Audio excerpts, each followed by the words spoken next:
Si l'interprétariat n'en soit pas une mesure d'intégration, en revanche, elle permet l'intégration. C'est un passage, c'est quelque chose d'indispensable. Et puis, hélas, et c'est inversement proportionnel, c'est extrêmement méconnu. J'ai moi-même eu besoin de passablement de temps pour comprendre la différence entre l'interprète, entre traducteur, enfin toutes ces questions que l'on traitera tout à l'heure, par rapport à entre deux personnes, un migrant, un allophone, et puis un médecin ou un assistant social ou d'autres personnes de ce genre. Donc vraiment, il y a là une complexité, on passe de dialogue à trialogue, il y a une complexité importante qu'il convient de bien comprendre. Qu'on a 46% de la population qui est étrangère et que parmi celles et ceux qui viennent à Genève pour construire leur vie, pour co-construire la cité, il y a bien évidemment des hommes et des femmes qui sont allophones et qui auront besoin pour s'intégrer, ça a été déjà expliqué, de pouvoir communiquer, partager, se faire comprendre. Ces hommes et ces femmes vont avoir besoin, pour des durées plus ou moins longues, d'interprètes, de passeurs de sens, de manière intelligente et pointue. Le besoin aussi, et c'est la troisième raison, d'avoir des praticiens, des praticiennes qui favorisent ce qui est essentiel pour nous, pouvoirs publics, ce que d'aucuns appellent le vivre ensemble, ce que d'autres appellent des sociétés inclusives, à savoir des sociétés où chacun, chacune a sa place, des sociétés qui respectent en dignité les hommes et les femmes qui la composent, et c'est aussi une des facettes de l'interprétariat communautaire. L'objectif du programme cantonal d'intégration, donc dicté par l'Office fédéral, l'interprétaire communautaire, les immigrés, et ça, ce n'est pas négociable, les immigrés ainsi que les collaborateurs des structures ordinaires, c'est-à-dire écoles, etc., peuvent recourir dans certaines situations de dialogue, informations complexes, thématiques très personnelles, procédures administratives, à un service professionnel d'interprétaire communautaire pour des prestations de haute qualité. Donc, je n'ai pas soustrait un mot, et ça, c'est très, très important, et à partir de là, le canton va devoir travailler sur cette question-là. Donc c'est vraiment une affaire à prendre au sérieux, et c'est pour ça aussi que nous sommes là aujourd'hui. Le Conseil fédéral, dans un rapport du mois de mars, si je ne fais erreur, 2010, a dit comment on allait renforcer cette intégration au niveau suisse. Dans ce renforcement, il y avait la question de l'interprétariat communautaire. Donc il y a 3 piliers principaux, je ne les cite pas précisément, mais 8 thématiques qui sont pour certaines très connues comme l'apprentissage de la langue, l'employabilité des migrants, l'intégration préscolaire, c'est nouveau, la prévention et la lutte contre les discriminations et l'interprétariat communautaire. Nous entreprenons une démarche qui est d'évaluation puis de proposition pour la suite. La ville de Genève, depuis quelques années déjà, non seulement a une écoute attentive de la fonction du travail, a aussi un soutien qui est un soutien financier sur cette activité-là. Elle permet à la pratique d'exister dans une difficulté aussi, on l'a vu en introduction, avoir la fonction reconnue par les autorités et donc financée comme il se doit.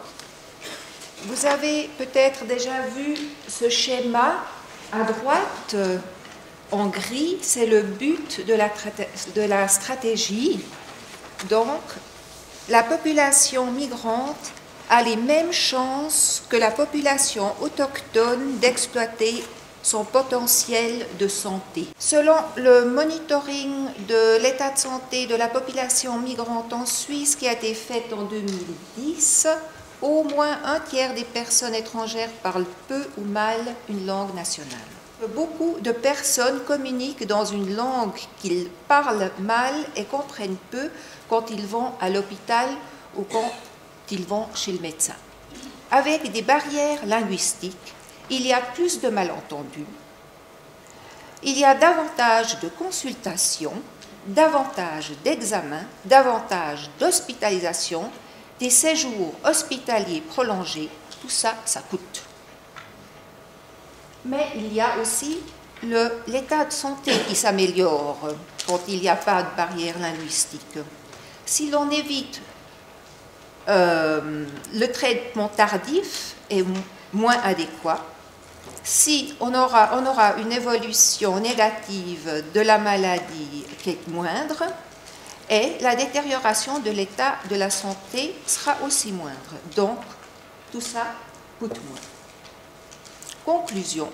Le recours à l'interprétariat accroît temporairement les frais de la santé, mais à plus long terme, il économise des frais dans le secteur de la santé, dans l'économie et dans la société. Donc, ce décalage temporel confère à l'interprétariat communautaire le caractère d'un investissement.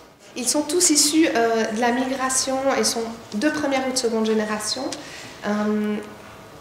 Nous insistons sur le fait qu'ils restent, qu'ils soient en contact avec leur communauté.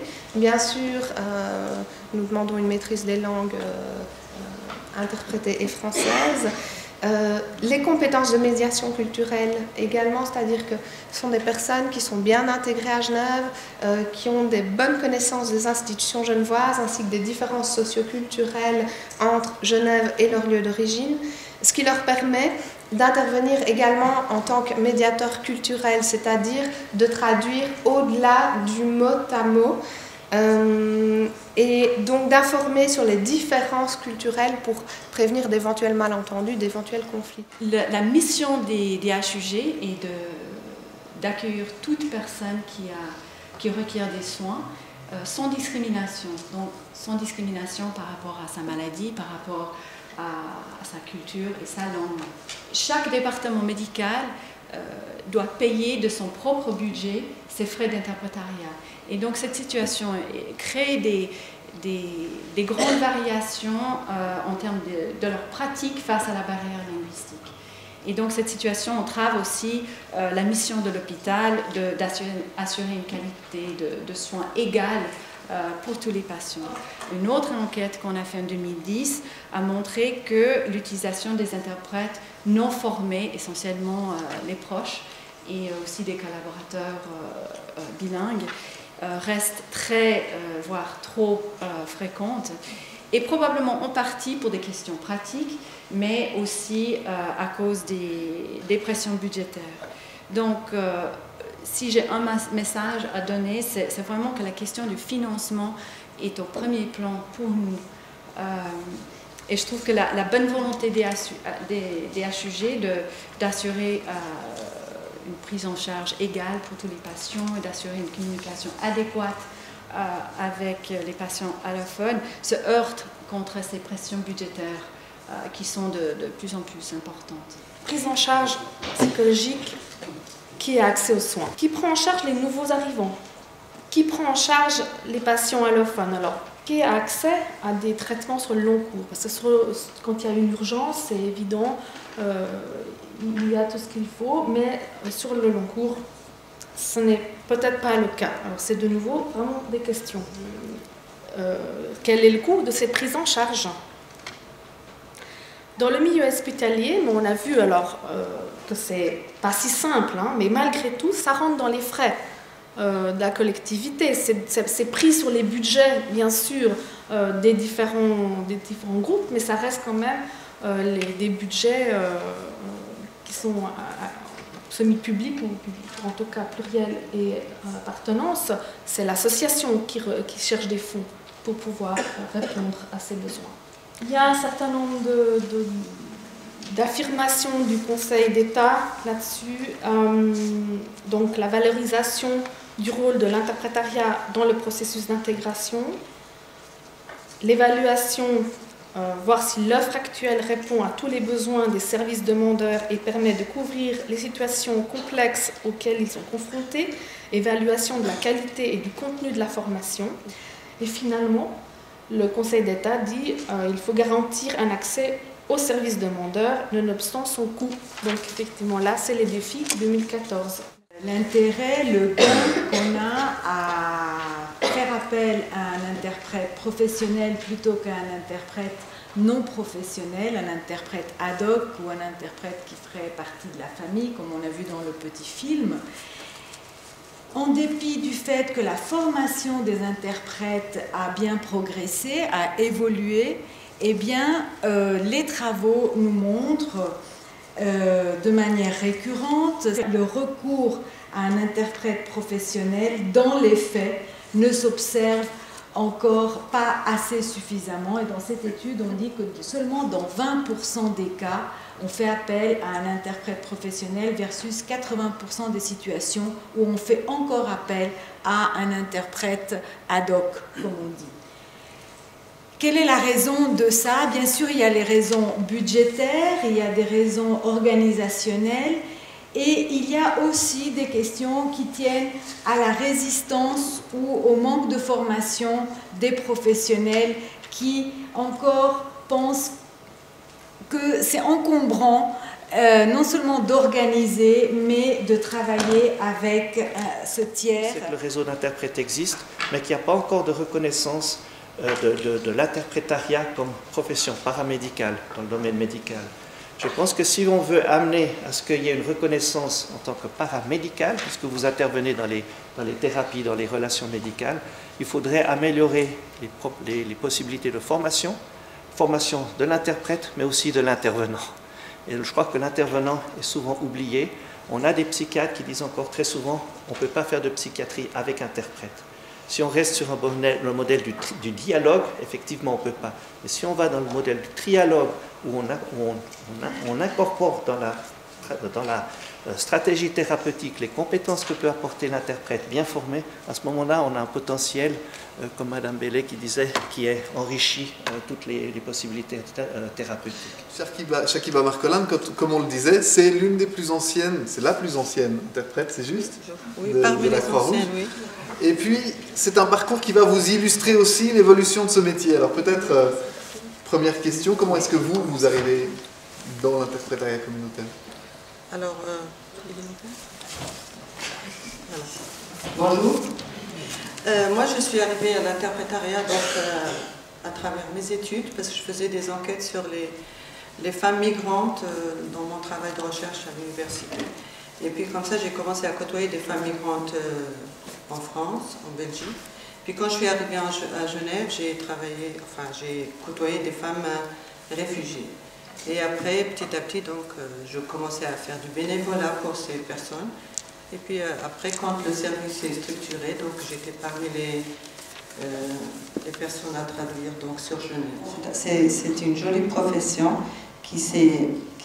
comment dire, c'est une profession qu'on n'apprend pas à l'université ni dans les écoles, mais qu'on apprend à développer en travaillant. Les 3 règles essentielles pour un interprète, c'est que la fidélité des propos. Il doit traduire tout ce qui se dit dans l'entretien, que ce soit à l'hôpital, que ce soit chez un assistant social, que ce soit dans une école, n'importe où il va intervenir. Donc la fidélité des propos, ensuite la confidentialité et après la neutralité. Le fait de travailler avec des interprètes communautaires, vous n'êtes pas forcément très bien perçu au début. Très mal perçu. Très mal perçu. Mais il faut comprendre, en réalité, c'était une innovation, une véritable nouveauté.